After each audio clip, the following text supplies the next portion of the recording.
Where do you come from? Hello, everyone. Welcome back to Learning English with Hal, the podcast that helps you improve your English in a fun and conversational way.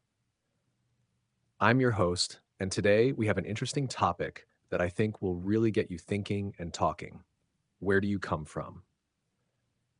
This is a question we hear all the time, especially when we're meeting new people. But it can mean more than just where you were born. It can lead to a deeper conversation about your culture, your background, and your life experiences. So let's dive in.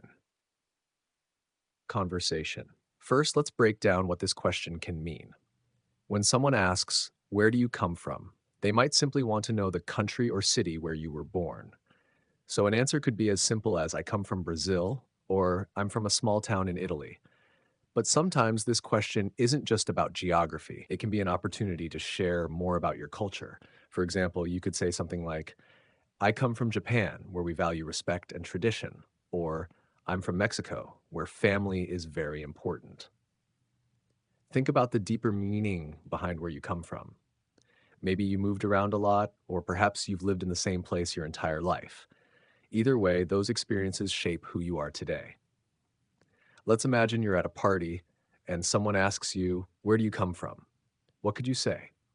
Well, you could start with where you're from geographically and then add something about your culture or what you value. For example, you could say, "I come from India, and something I love about my culture is the diversity in languages and festivals." Or, "I'm from Canada, and one thing I really appreciate about my country is how friendly people are." Another layer to this question could be where you come from in terms of your experiences. Have you ever faced challenges that shaped who you are? Did you grow up in a big city or a small village? You could talk about how those experiences have influenced you. For instance, "I come from a large family, so I've learned how to share and communicate well." Or, "I grew up in a small village, which taught me the value of community." See how this one question can open up a bigger conversation? It's not just about geography, it's about who you are, your background, your values, and your experiences. Now let's talk about how you can ask this question. If you want to get to know someone better, you can start with the simple, "Where are you from?" But if you want to take the conversation deeper, you can follow up with something like, "What was it like growing up there?" Or, "How has your background influenced who you are today?" This way, you're not just making small talk, you're learning more about the person and their story. And that's really what good conversation is all about. So the next time someone asks you, "Where do you come from?"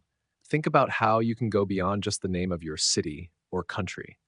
Share a little bit more about your culture, your experiences, and what makes you, you. Thank you so much for joining me today on Learning English with Hal. I hope you enjoyed this episode and that it gave you some ideas on how to answer the question, "Where do you come from?" in a deeper and more meaningful way. Don't forget to practice this with your friends or in your English conversations, and feel free to get creative with your answers. If you enjoyed this episode, make sure to subscribe and leave a review. I'll see you next time, and until then, keep learning and keep practicing. Bye for now.